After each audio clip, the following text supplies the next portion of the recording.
Hello friend, how are you? Again, you're most welcome on your YouTube channel Chemistry Plus Academy. Last video में हमने discuss किया था part second of the surface chemistry. वहाँ हमने दो topic discuss किए थे, that was the Freundlich adsorption isotherm and second topic was the adsorption from the solution phase. I hope आपने वीडियो अच्छे से देखा होगा, आपको समझ में आया होगा। यदि अभी तक आपने इस चैनल को सब्सक्राइब नहीं किया है तो प्लीज़ आप सब्सक्राइब करें और बेल आइकन पर जरूर क्लिक कीजिएगा ताकि आपको नेक्स्ट वीडियो की नोटिफिकेशन मिलते रहें। Okay, today will discuss about the part third of the surface chemistry class 12। हम यहाँ जो टॉपिक डिस्कस करने जा रहे हैं वो एक है catalyst and catalysis and the second topic will be the homogeneous and the heterogeneous catalysis. Okay, it is a very very important and very easy topic, आप इसको ध्यान से समझिएगा। Okay, first of all we will discuss about the catalysis. अब देखिए, you know about the catalyst. Catalyst क्या होता है कि आप किसी भी केमिकल रिएक्शन में कोई सब्सटेंस को ऐड करते हैं तो वो क्या करेगा, केमिकल रिएक्शन के रेट को चेंज कर देता है। और रेट क्या होती है, इंक्रीज भी हो सकती है, डिक्रीज भी हो सकती है। इसका मतलब क्या होता है, कैटलिस्ट जो क्या करेगा, वो क्या करेगा, एक डिफरेंट पाथ में इस रिएक्शन को लेके जाएगा। इससे क्या इसका पाथ चेंज हो जाएगा। तो पाथ चेंज होने पर दो टाइप की प्रोसेस हो सकती है, या तो रेट ऑफ रिएक्शन कम हो जाएगा या फिर रेट ऑफ रिएक्शन क्या हो जाएगा, ज़्यादा हो जाएगा। तो जनरली हम कैटलिस्ट की कैटेगरी की बात करते हैं ना, तो आगे हम इसके बारे में पढ़ेंगे। कैटलिस्ट दो टाइप से मिलेंगे, एक तो पॉजिटिव कैटलिस्ट होगा, एक इसमें क्या होगा, नेगेटिव कैटलिस्ट होगा। जनरली हम नॉर्मल ट्रेंड में जब कैटलिस्ट की बात करते हैं इट मीन्स पॉजिटिव कैटलिस्ट, और पॉजिटिव कैटलिस्ट का मीन्स क्या होगा, जो रेट ऑफ केमिकल रिएक्शन को इंक्रीज करता है। ओके, तो that mean catalyst is a substance which can change the speed of a chemical reaction without undergoing itself any change in the mass and the chemical composition at the end of a reaction. This phenomena is called as the catalysis. इसका मतलब catalyst जो process कर रहा है, इस phenomena का name जो होता है वो दिस इज द कैटालिसिस होगा। अब यहाँ आप देख सकते हैं, हमने दो एग्जांपल यहाँ दिए हैं। एग्जाम्पल में दोनों में क्या है, रिएक्टेंट क्या है, सेम है। प्रोडक्ट का फॉर्मेशन हो रहा है वो भी इसमें क्या हो रहा है, सेम हो रहा है। लेकिन फर्स्ट जो रिएक्शन में हम क्या कर रहे हैं, हाई टेम्परेचर दे रहे हैं। सेकंड रिएक्शन में हमने क्या किया है, ये MnO2 यूज किया है। यहाँ पर MnO2 जो है वो है कैटालिस्ट है। क्या है, कैटालिस्ट है। इसकी प्रेजेंस में क्या हो रही है, रिएक्शन लो टेम्परेचर पर हो रही है पहले की कंपैरिजन में। इसका मीन्स यहाँ पर ये जो MnO2 कैटलिस्ट है वो KClO3 की डिसोसिएशन को फास्ट कर रहा है। It means rate of chemical reaction क्या हो रही है, इंक्रीज हो रही है। This is the effect of the catalyst in this reaction. Okay, now we are discussing about the types of catalyst. There are mainly two type of catalyst, positive catalyst and negative catalyst. अब इन दोनों ने जो process करेंगे ना उसको हम कहेंगे positive and negative catalysis. Okay, अब देखिए what is the means of positive catalyst. If a catalyst increase the speed of a chemical reaction, then it is called as the positive catalyst and this phenomena is called as the positive catalysis. It means क्या हो रहा है, यहाँ पर जब आप small amount में catalyst add कर रहे हैं रिएक्टेंट के साथ में, तो उस कंडीशन में रेट ऑफ केमिकल रिएक्शन क्या हो रही है, इंक्रीज हो रही है। अब देखिए rate of chemical reaction increase कब होगी, जब एक्टिवेशन एनर्जी का वैल्यू क्या होता है, कम होता है। इसका मीन्स क्या होगा, ये जो कैटलिस्ट होंगे वो क्या करेंगे, lowers the activation energy of reaction. Okay, तो इसका मीन्स पॉजिटिव कैटलिस्ट की प्रेजेंस में एक्टिवेशन एनर्जी का वैल्यू कम हो जाएगा, मॉलिक्यूल जल्दी एक्टिवेट होंगे, रिएक्शन फास्ट होगी। It means rate of chemical reaction क्या होगी, इंक्रीज हो जाएगी। Okay, now we will discuss about the negative catalyst. If a catalyst decrease the speed of a chemical reaction, it is called negative catalyst. This phenomena is called as the negative catalysis. ये क्या करते हैं कि rate of chemical reaction को decrease करेंगे। Decrease करने का means क्या हुआ, जो एनर्जी बैरियर है या जो एक्टिवेशन एनर्जी है इसके वैल्यू को इंक्रीज करते हैं। जब एक्टिवेशन एनर्जी का वैल्यू इंक्रीज हो जाएगा रिएक्टेंट के लिए, इसका मतलब वहां पर हाई एनर्जी रिक्वायर्ड होगी रिएक्शन को कंप्लीट करने के लिए और मॉलिक्यूल को एक्टिव होने के लिए। इसका मीन्स वहां पर क्या हो जाएगा, rate of chemical reaction decrease हो जाएगा। इसको देखिए, हम इसको समझते हैं एग्जांपल लेके। सबसे पहले आपको बताते हैं कि what is the activation energy. देखिए, ये एनर्जी प्रोफाइल डायग्राम होता है किसी रिएक्शन के लिए। ओके, यहाँ पर होता है रेट ऑफ रिएक्शन या फिर रिएक्शन कोऑर्डिनेट। यहाँ होता है आपका एनर्जी, या इसको बोलेंगे पोटेंशियल एनर्जी। ओके, अब देखिए ये यहां पर है रिएक्टेंट और यहां पर होते हैं प्रोडक्ट। ओके, क्लियर है। अब देखिए ये जो एनर्जी है यहां से लेकर यहां तक, इस एनर्जी का जो नेम होता है that is the threshold energy. इसको हम कहेंगे थ्रेशहोल्ड, मींस जो एनर्जी रिक्वायर्ड है किसी केमिकल रिएक्शन के कंप्लीट होने के लिए या फुलफिल होने के लिए, that is the threshold energy. Okay, और जबकि रिएक्टेंट की एनर्जी कितनी इतनी है, this is called as the average energy of reactant. Okay, कि इतना अमाउंट ऑफ एनर्जी रिएक्टेंट का है। अब रिएक्टेंट को क्या करना पड़ेगा, यहां से यहां तक आना पड़ेगा, तो इस मॉलिक्यूल को, रिएक्टेंट मॉलिक्यूल को एनर्जी आपको सप्लाई करनी पड़ेगी जिससे कि इसका वैल्यू इसके इक्वल हो जाए। यहां आने के बाद मॉलिक्यूल एक्टिव हो जाएगा और रिएक्शन करने के लिए रेडी हो जाएगा। ओके, तो क्या होगा, the energy required to activate the molecule is called as the activation energy. Means ये जो वैल्यू है this is the activation energy. Activation energy, the energy required to activate the molecule. Okay, अब देखिए ये है एनर्जी बैरियर। जितना energy barrier ये ज़्यादा होगा, मीन्स जितना ज़्यादा होगा उससे क्या होगा, इसमें हाई एनर्जी रिक्वायर्ड होगी, और जितना ज़्यादा हाई एनर्जी रिक्वायर्ड होती है मॉलिक्यूल के लिए उतना उसमें रेट ऑफ रिएक्शन क्या हो जाता है, कम हो जाता है। प्रोडक्ट क्या होते हैं, स्लोली बनते हैं, इट मीन्स रेड हो जाएगी, स्लो हो जाएगी। अब इसको देखिएगा, सपोज हमने ये एनर्जी बैरियर लिया, this is the activation energy barrier. अब यहां पर क्या है, रिएक्टेंट, ये यहां पर है प्रोडक्ट, आप समझ सकते हैं इसको। यहां पर ये जो एनर्जी बैरियर है वो आपका एक्टिवेशन एनर्जी का। यहां आपने कैटलिस्ट यूज नहीं किया, there is no catalyst. Okay, अब आप क्या कर रहे हैं, इसके अंदर कैटलिस्ट यूज कर रहे हैं। जनरली क्या होता है, कैटलिस्ट दो टाइप से होते हैं, पॉजिटिव और नेगेटिव। और हम नॉर्मल केस में कैटलिस्ट यूज करते हैं ना, नो पॉजिटिव नो नेगेटिव, तो उस कंडीशन में क्या मानते हैं, उस कैटलिस्ट को पॉजिटिव कैटलिस्ट की तरह ही ट्रीट किया जाता है। Catalyst means positive catalyst, means chemical reaction के रेट को इंक्रीज करता है। और जनरली क्या होता है, कैटलिस्ट क्या करते हैं, किसी भी रिएक्शन को एक डिफरेंट पाथ से क्या करते हैं, जो कहते हैं कंप्लीट करवाते हैं। तो इसमें पाथ को चेंज कर देंगे, उससे क्या होता है, रेट ऑफ रिएक्शन क्या होता है, चेंज हो जाता है।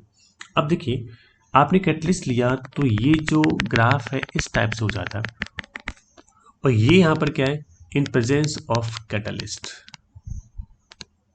ओके, यहां पर आपने कैटलिस्ट यूज कर लिया। आई थिंक क्लियर है ये सब कुछ। जब आपने कैटलिस्ट यूज किया तो ये वैल्यू जो क्या हो गया, डिक्रीज हो गया और यहां तक आ गया। पहले एक्टिवेशन एनर्जी था वो कितना था, ई ए था, अब एक्टिवेशन एनर्जी कितना है, ई ए डैश है। तो आप देख सकते हैं कि ई ए डैश का जो वैल्यू है वो ई ए की कंपैरिजन में क्या कम है। तो कैटलिस्ट ने क्या किया, जो एनर्जी बैरियर है उसको कम कर दिया। इसका मतलब अब थोड़ी सी एनर्जी लेने पर मॉलिक्यूल एक्टिवेट हो जाएगा, और मॉलिक्यूल जितना जल्दी एक्टिवेट होंगे उतना इसमें कॉलिजन ज़्यादा होगी, और एक्टिव मॉलिक्यूल की कंसंट्रेशन जितनी ज़्यादा होती है उतना रिएक्शन ज़्यादा होगी, और रेट ऑफ केमिकल रिएक्शन भी क्या हो जाएगी, ज़्यादा हो जाएगी। इस टाइप से क्या होता है कि जो कैटलिस्ट है ना वो एक्टिवेशन एनर्जी के वैल्यू को कम कर देते हैं, डिक्रीज कर देते हैं, और रेट ऑफ केमिकल रिएक्शन का वैल्यू क्या होता है, इंक्रीज हो जाता है। Okay, now promoters and poisons. Okay, अब देखिए क्या होता है, कुछ सब्सटेंस ऐसे होते हैं जिनको आप कैटलिस्ट के साथ में यूज करते हैं। ध्यान दीजिएगा, कैटलिस्ट आपने लिया रिएक्शन में, उसके साथ आपने यूज किया गया प्रोमोटर यूज किया। ये प्रोमोटर्स क्या करते हैं, इस कैटलिस्ट की एक्टिविटी को और इंक्रीज करते हैं जिससे कैटलिस्ट और फास्ट रिएक्शन करता है। ओके, इसी को हम कहेंगे promoter. A substance if present along with the catalyst enhance the activity of the catalyst is called as the catalytic promoter। तो प्रोमोटर क्या करेगा, इसकी जो कैटलिस्ट सरफेस होता है उसकी रफनेस को इंक्रीज करता है। जितना कैटलिस्ट की सरफेस रफ होगी, रफ होने से क्या होगा, इसमें फ्री वैलेंसी जनरेट होगी, और जितना फ्री वैलेंसी ज़्यादा जनरेट होगी उतना इस कैटलिस्ट की सरफेस पर रिएक्टेंट मॉलिक्यूल का एड्जॉर्प्शन ज़्यादा होगा, और जितना ज़्यादा एड्जॉर्प्शन होगा उसके बीच रिएक्शन ज़्यादा होगी, और जितनी ज़्यादा रिएक्शन होगी इसका मतलब रेट ऑफ केमिकल रिएक्शन क्या होगा, इंक्रीज होगा। क्या होगा, इंक्रीज होगा।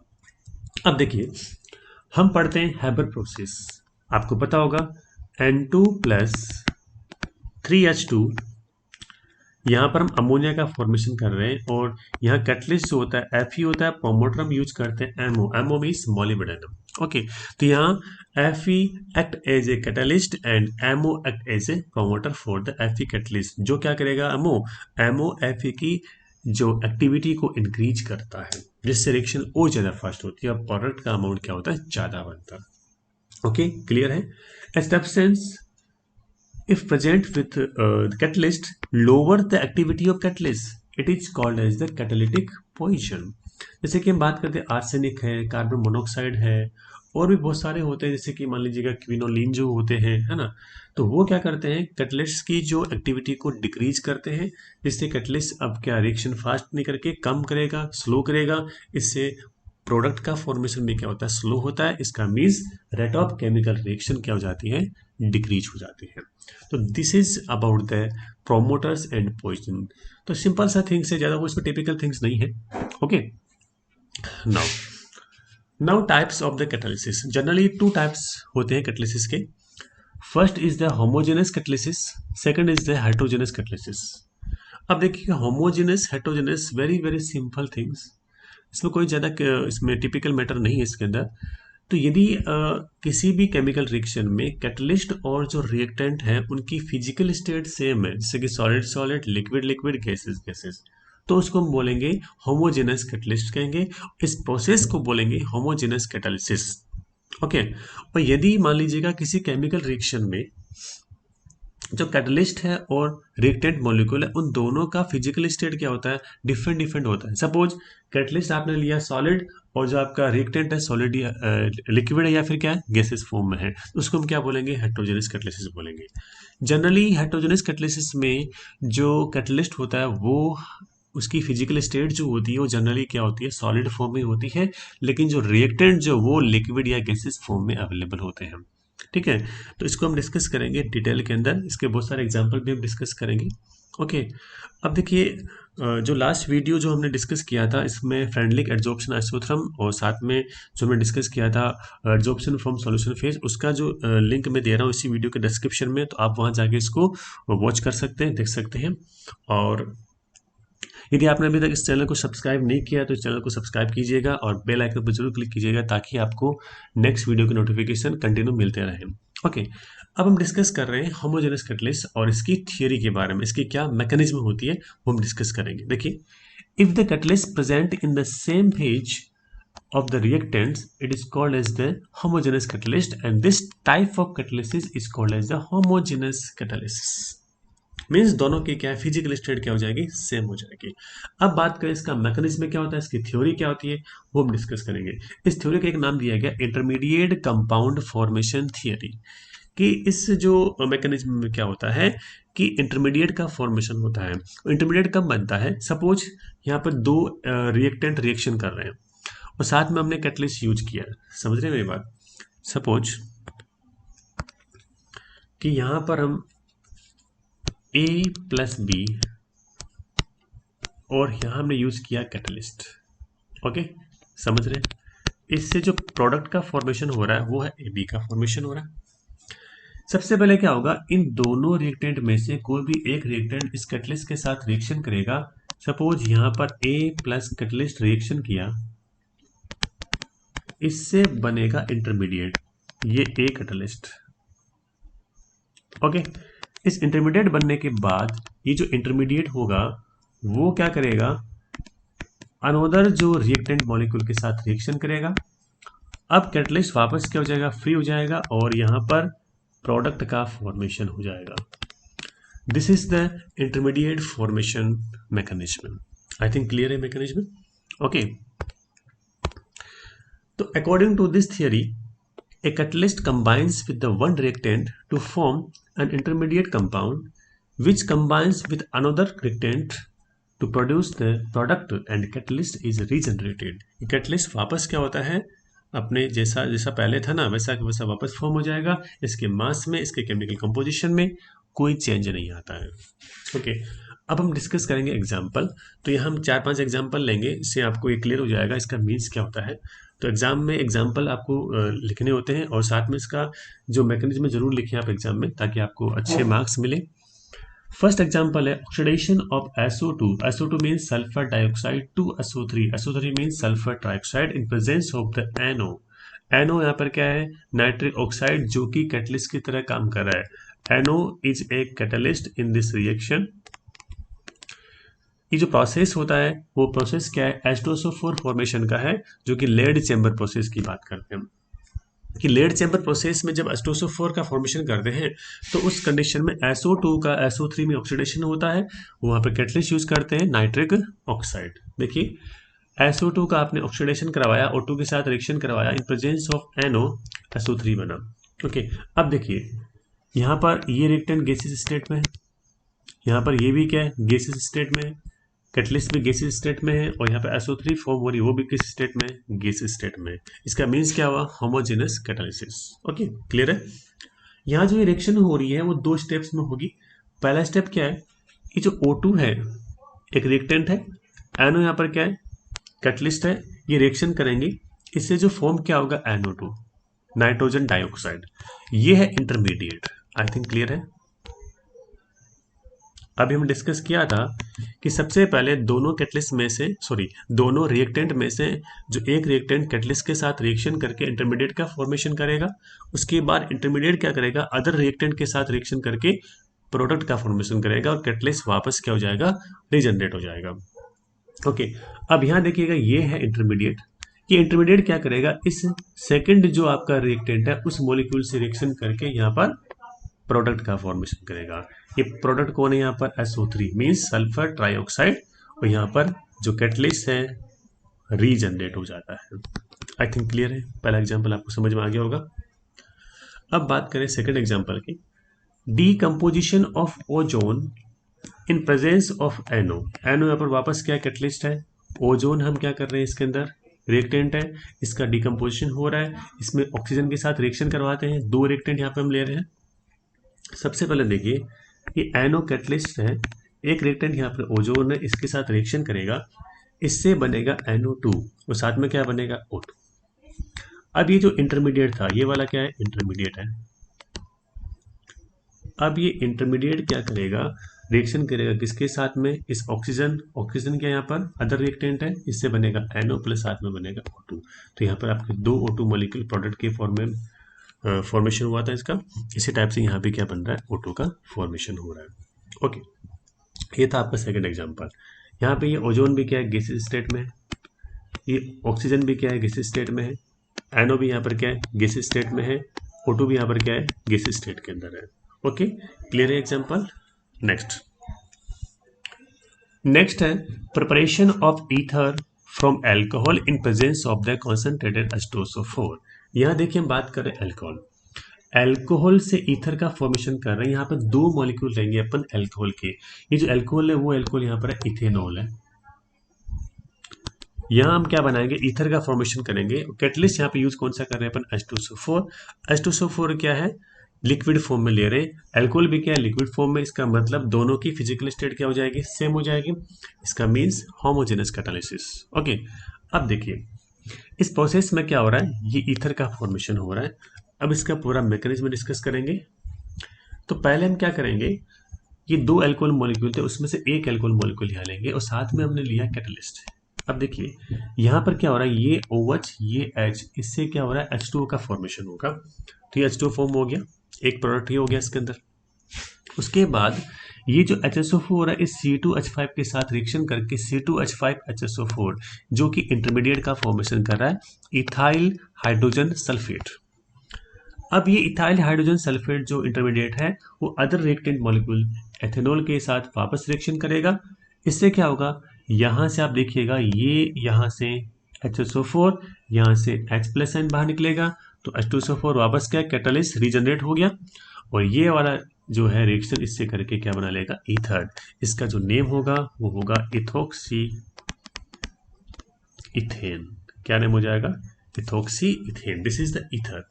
तो देखिए यहाँ पर दो एल्कोहल मॉलिक्यूल रिएक्टेंट है, वो भी क्या लिक्विड में है, H2SO4 भी क्या है लिक्विड में है, इसका मतलब होमोजेनस कैटलिस्ट हो जाएगा। अब अपन नेक्स्ट एग्जांपल की बात करते हैं, hydrolysis of ester in presence of dilute H2SO4। अब हम क्या करेंगे, एस्टर का करेंगे हाइड्रोलाइसिस। एस्टर जानते हो, आप सभी जानते हो कि RC double bond O OR, this is ester, जो कार्बोक्सिलिक एसिड का डेरिवेटिव होता है। ओके, इसकी हम वाटर से रिएक्शन करवा रहे हैं, ये दोनों हो गया रिएक्टेंट। अब यहाँ पर लिया आपने H2SO4, इससे अपन ले सकते हैं H+, ये भी क्या एक सॉल्यूशन है जो भी लिक्विड फॉर्म में। तो इट मीन्स रिएक्टेंट और कैटलिस्ट दोनों की जो फिजिकल स्टेट क्या है, सेम है। इट मीन्स होमोजेनस कैटलिसिस हो जाएगा ये। अब रिएक्शन में क्या बन रहा है, इसमें एसिटिक एसिड का फॉर्मेशन हो रहा है, साथ में क्या बन रहा है, इथेनॉल बन रहा है, अल्कोहल और एसिटिक एसिड बन रहा है। तो ये दो इसमें हो जाएंगे प्रोडक्ट। अब इस रिएक्शन को आप इस प्रकार से देख सकते हैं, देखिए एच तक हम करवा रहे हैं हाइड्रोलाइसिस। रिएक्शन होती कैसे, देखिए this is the ester CH3C double bond OO C2H5, इसका नेम है ethyl acetate. Okay, this is ester. इसकी वाटर के साथ आप रिएक्शन करवा रहे हैं और यहाँ पर आपने लिया डाइल्यूट H2SO4, इसका भी क्या एक्वस सॉल्यूशन है, जो भी क्या लिक्विड फॉर्म में, ये भी क्या है लिक्विड है, ये भी क्या लिक्विड है। इट मीन्स होमोजेनस कैटलिसिस हो गया। अब H पे चार्ज होगा प्लस, O पे चार्ज क्या होगा माइनस। अब जब यहाँ पे बॉन्ड ब्रेक होता है तो देख सकते हैं आप, ये माइनस, इस पे चार्ज क्या होगा प्लस। ओके, तो यहाँ हम देख सकते हैं कि ये चार्ज हो जाएगा इस पे प्लस, यहाँ पे चार्ज क्या हो जाएगा माइनस।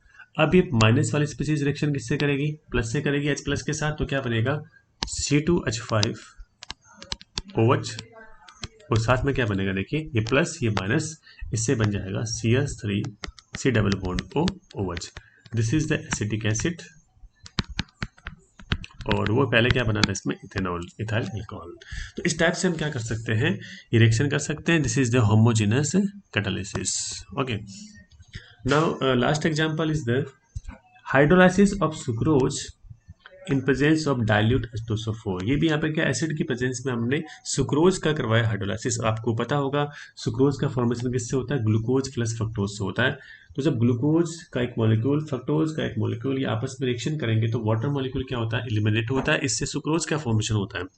अब आप सुक्रोज का वापस क्या कर रहे हैं, हाइड्रोलाइसिस कर रहे हैं। इसका मतलब क्या हुआ, इसको वापस रिएक्ट करेंगे वाटर के साथ इन प्रेजेंस ऑफ एसिड, तो इससे क्या बनेगा ग्लूकोज, और साथ में क्या बनेगा फ्रक्टोज। आई थिंक क्लियर है सब कुछ। तो यहाँ पे देखिएगा सुक्रोज भी क्या है, इसका सॉल्यूशन हम लेंगे एक्वस, तो ये भी लिक्विड फॉर्म में हो जाएगा, और हम जो कैटलिस्ट यूज कर रहे हैं वो भी क्या है लिक्विड फॉर्म में। इस टाइप से ग्लूकोज और फ्रक्टोज का फॉर्मेशन हो जाएगा। ठीक है, अब हम डिस्कस करेंगे हेट्रोजेनस कैटालिसिस। हेट्रोजेनस का मीन्स क्या होता है कि यदि जो कैटालिस्ट है और साथ में हमने लिया जो रिएक्टेंट है, दोनों की फिजिकल स्टेट क्या है, डिफरेंट डिफरेंट है, तो इसे हम कहेंगे हेट्रोजेनस कैटालिस्ट, और इस प्रोसेस का नेम जो हो जाएगा that is the heterogeneous catalysis. Okay, अब होता क्या है, जनरली इस प्रोसेस में कैटालिस्ट होता है वो सॉलिड होगा, और रिएक्टेंट जो होंगे वो क्या होंगे, गैसेज या फिर होंगे लिक्विड, और जो रिएक्शन स्टार्ट कहाँ होती है, at the surface of solid catalyst. So this is called as the surface catalysis. Generally क्या होता है, ये मेटल होता है इसमें जो कैटलिस्ट के फॉर्म में, इनकी जो सरफेस होती है वो क्या होती है, सॉलिड टाइप की होती है। तो यहाँ इस सरफेस पर होती है रिएक्शन, इस सरफेस पर आकर मॉलिक्यूल या रिएक्टेंट मॉलिक्यूल क्या होंगे, एडजॉर्ब हो जाएंगे, और साथ में क्या बनेगा, इंटरमीडिएट बनेगा, और इंटरमीडिएट बनने के बाद में क्या होगा, प्रोडक्ट का फॉर्मेशन होगा। और ये कंप्लीट रिएक्शन सरफेस पे हो रही है, इसीलिए इसका नेम क्या हो जाएगा, सरफेस कैटालिसिस। क्या नेम हो जाएगा, सरफेस कैटालिसिस हो जाएगा। तो इसका हम जब मैकेनिज्म डिस्कस करने वाले हैं, तो देखिएगा थियरी ऑफ हेट्रोजेनस कैटालिसिस, इसी को बोलेंगे अपन मॉडर्न एडजॉर्प्शन थियरी। क्या बोल रहे हैं, मॉडर्न एडजॉर्प्शन थियरी। देखिएगा, according to this theory there are free valencies on the surface of solid catalyst. This mechanism involved in the following steps. अब देखिए इसमें क्या क्या स्टेप्स इसके अंदर देखेंगे। यहाँ पर जो सॉलिड कैटलिस्ट है, जो आपकी मेटल की सरफेस है, सॉलिड कैटलिस्ट जो होता है, इसकी सरफेस पर फ्री वैलेंसी होती है। मतलब यहाँ की सरफेस क्या होता है, रफ होती है। जितनी सरफेस इसकी रफ होगी वहाँ पर फ्री वैलेंसी ज़्यादा होगी, यहाँ पर क्या होंगे, इलेक्ट्रॉन्स ज़्यादा होंगे, उतना ही क्या होगा, इसमें रिएक्टेंट मॉलिक्यूल का एड्जॉर्प्शन ज़्यादा होगा, और रिएक्टेंट मॉलिक्यूल का जब एड्जॉर्प्शन होता है तो इंटरमीडिएट बनेगा, इसके बाद प्रोडक्ट बनेगा, इससे क्या बनेंगे, आपके रिएक्शन कंप्लीट हो जाएगी और रेट ऑफ रिएक्शन इंक्रीज हो जाएगा। ओके, अब देखिए यहाँ कौन कौन सी प्रोसेस है जिसको हम डिस्कस कर रहे हैं। देखिए सबसे पहले क्या होगा, diffusion of reactant molecules towards the surface of catalyst means जो कैटलिस्ट की सरफेस है उसकी तरफ सबसे पहले क्या होगा, रिएक्टेंट मॉलिक्यूल डिफ्यूजन प्रोसेस से इसके पास आएंगे। ठीक है, अब पास आकर क्या करेंगे, सेकेंड स्टेप में adsorption of the reactant molecules on the surface of the catalyst, कि जो कैटलिस्ट की सरफेस है उस पर जो एड्जॉर्प्शन होगा किसका, रिएक्टेंट मॉलिक्यूल का। बात समझ रहे हैं, ये कैटलिस्ट की सरफेस है। ओके, यहाँ सरफेस है, सबसे पहले जो रिएक्टेंट मॉलिक्यूल डिफ्यूजन से इसके पास आएंगे, उसके बाद यहाँ पर सरफेस पर आके एडजॉर्ब हो जाएंगे। नेक्स्ट स्टेप देखिएगा, formation of an intermediate by the chemical reaction between the reactant and catalyst, कि यहाँ पर क्या होगा, केमिकल रिएक्शन होगी किसके बीच में, रिएक्टेंट और कैटलिस्ट के बीच में, और साथ में इसमें क्या होगा, इंटरमीडिएट का फॉर्मेशन होगा। इसके बाद देखिए, desorption of reaction product from the catalyst surface, इससे क्या होगा कि यहाँ जो रिएक्शन से प्रोडक्ट का फॉर्मेशन हो रहा है वो तो हो गया, इसके बाद प्रोडक्ट यहाँ से क्या होंगे, रिमूव हो जाएंगे। रिमूव की प्रोसेस को हम क्या बोलते हैं, डिजॉर्प्शन कहेंगे, जिससे क्या होंगे, अदर रिएक्टेंट के लिए यहाँ पर फ्री स्पेस मिले। डिजॉर्प्शन इसलिए हो रहा है प्रोडक्ट का कि ताकि सरफेस वापस फ्री हो जाए और जो बाकी जो रिएक्टेंट है उसको क्या मिले, एक स्पेस मिले रिएक्शन करने के लिए। इसके बाद जो प्रोडक्ट का यहाँ पर डिजॉर्प्शन हुआ इसके पास रहेंगे। इसके बाद diffusion of reaction product away from the surface of catalyst, कि जो यहाँ पर प्रोडक्ट का फॉर्मेशन हुआ था वो डिफ्यूजन से क्या होते हैं, वो कैटलिस्ट की सरफेस से क्या हो जाते हैं, दूर चले जाते हैं। ये था इसका प्रोसेस हेट्रोजेनस कैटलिस्ट का। जनरली इसमें सॉलिड यूज करते हैं कैटलिस्ट को, और लिक्विड फॉर्म में क्या होते हैं, रिएक्टेंट होते हैं, और सॉलिड की सरफेस पर एड्जॉर्प्शन से रिएक्शन होगी, और रिएक्टेंट और सॉलिड जो एड्जॉर्बेंट जो आपका कैटलिस्ट है इसके बीच केमिकल रिएक्शन होगी, इंटरमीडिएट बनेगा, फिर प्रोडक्ट बनेगा। तो इस टाइप से ये थ्योरी हम डिस्कस करते हैं। आई थिंक क्लियर है। अब इसका देखिए डायग्राम, इसको समझिएगा। ये जो कैटलिस्ट की सरफेस पर फ्री वैलेंसी दिखाई गई है, ओके, ये सारे के सारे क्या फ्री वैलेंसी है ये वाली। यहाँ पर क्या होते हैं, रिएक्टेंट के मॉलिक्यूल आकर एडजॉर्ब होंगे, एडजॉर्प्शन के बाद क्या होगा, इंटरमीडिएट का फॉर्मेशन होगा। इस पहली प्रोसेस में क्या हो रहा है, adsorption of reactant molecule on the surface of catalyst. यहाँ पर देखिएगा ए और बी जो क्या है, यहाँ पर रिएक्टेंट मॉलिक्यूल है जो इस कैटलिस्ट की सरफेस पर क्या हो रहा है, एडजॉर्ब होगी। इसके बाद में क्या हो रहा है, इंटरमीडिएट का फॉर्मेशन हो रहा है। देखिए यहाँ इंटरमीडिएट बन रहा है, इन दोनों के बीच रिएक्शन होगी। इसके बाद जैसे ही यहाँ से बॉन्ड ब्रेक होंगे, ये वाला है, यहाँ से फ्री होंगे, अलग होंगे, इसका मतलब यहाँ क्या हो जाएगा, प्रोडक्ट का फॉर्मेशन हो जाएगा। तो लास्ट स्टेप इसकी क्या है, डिजॉर्प्शन ऑफ प्रोडक्ट मॉलिक्यूल। यहाँ देखिए प्रोडक्ट मॉलिक्यूल ए बी जो है बाहर निकल गया और कैटलिस्ट वापस क्या हो गया, रीजनरेट हो गया। इस टाइप से ये प्रोसेस होती है। तो जब भी एग्जाम में इसका यदि मैकेनिज्म आता है तो आप डायग्राम जरूर बना के आए। ओके, अब इसके डिस्कस करेंगे एग्जाम्पल्स। तो इसका पहला एग्जाम्पल देखिए, वेरी वेरी सिंपल एग्जाम्पल जो लगभग हम पढ़ते हैं इसको, it's a common example, Haber process. It is the used for the formation of ammonia. इससे बना रहे हैं N2 और H2 से। देखिएगा हमने यूज किया था यहाँ पर आयरन को हम यूज करते हैं कैटलिस्ट के फॉर्म में, N2H2 यहाँ पर रिएक्टेंट है, NH3 यहाँ पर प्रोडक्ट है। देखिए N2H2 वो तो है गैसेस फॉर्म में, आयरन यहाँ पर क्या है, सॉलिड फॉर्म में। इसका मतलब क्या है, हेट्रोजेनस कैटलिस्ट हो जाएगा। नेक्स्ट आपका है synthesis of methyl alcohol from the CO and H2। CO यहाँ पर क्या है, कार्बन मोनोऑक्साइड है, H2 यहाँ पर क्या हाइड्रोजन है, इन दोनों गैसेस फॉर्म में रहेगी। और जब आप यहाँ पर यूज करते हैं कॉपर या फिर जिंक ऑक्साइड क्रोमेट का यूज करते हैं कैटलिस्ट के फॉर्म में, तो यहाँ पर मिथेनॉल का फॉर्मेशन होता है। मिथेनॉल क्या है, लिक्विड फॉर्म में, ये जो कैटलिस्ट क्या है, सॉलिड फॉर्म में, ये क्या है, गैसेस फॉर्म में। इट मीन्स हेट्रोजेनस कैटलिस्ट हो जाएगा। नेक्स्ट आपका जो प्रोसेस है, manufacture of sulphuric acid by the oxidation of SO2 to SO3। अभी हमने थोड़ी देर पहले होमोजेनस कैटलिस्ट को पढ़ा था, उसमें जो SO2 का ऑक्सीडेशन किया था आपने नाइट्रिक ऑक्साइड से। ओके, जो लेड चैम्बर प्रोसेस था, यह प्रोसेस क्या अलग है, ठीक है। तो इस प्रोसेस जब बनाते हैं ना, तो यहाँ पर यूज करते हैं प्लेटिनम या फिर यूज करेंगे वेनेडियम पेंटाऑक्साइड, जो कि सॉलिड फॉर्म में कैटलिस्ट है। ये दोनों क्या गैसेस फॉर्म में, this is the heterogeneous catalysis. Okay, next आपका है manufacture of the nitric acid by the oxidation of ammonia to nitric oxide. कि अमोनिया को आपने नाइट्रिक ऑक्साइड में कन्वर्ट किया है, तो अमोनिया क्या गैसेस फॉर्म में, O2 भी क्या है गैसेस फॉर्म में, यूज आपने किया प्लेटिनम कैटलिस्ट को जो सॉलिड फॉर्म में, इट मींस हेट्रोजेनस कैटलिस्ट हो जाएगा। ओके, लास्ट एग्जांपल जो इसका है that is the hydrogenation of vegetables oil. जो वेजिटेबल्स ऑयल होते हैं उसकी जब आप H2 के साथ रिएक्शन करवाते हैं इन प्रेजेंस ऑफ निकल कैटलिस्ट, इससे क्या होता है वेजिटेबल घी का फॉर्मेशन होता है। और जनरली घी को हम क्या मानते हैं, सॉलिड मानते हैं, और निकल यहाँ पर कैटलिस्ट सॉलिड फॉर्म में, H2 यहाँ पर गैसेज है, वेजिटेबल ऑयल लिक्विड फॉर्म में है, तो मीन्स हेट्रोजेनस कैटालिसिस हो जाएगा। इस टाइप से हम डिस्कस कर सकते हैं होमोजेनस और हेट्रोजेनस कैटालिसिस को। तो हमने आज डिस्कस किया है कि what is the catalyst, what is the catalysis, और दो टाइप के हमने कैटालिसिस को प्रोसेस को डिस्कस किया, that is the homogeneous and the heterogeneous catalysis. इसको हमने मैकेनिज्म को डिस्कस किया है। आई थिंक ये आपको समझ में आएगा और अच्छे से इसको पढ़ते रहिएगा, समझते रहिएगा।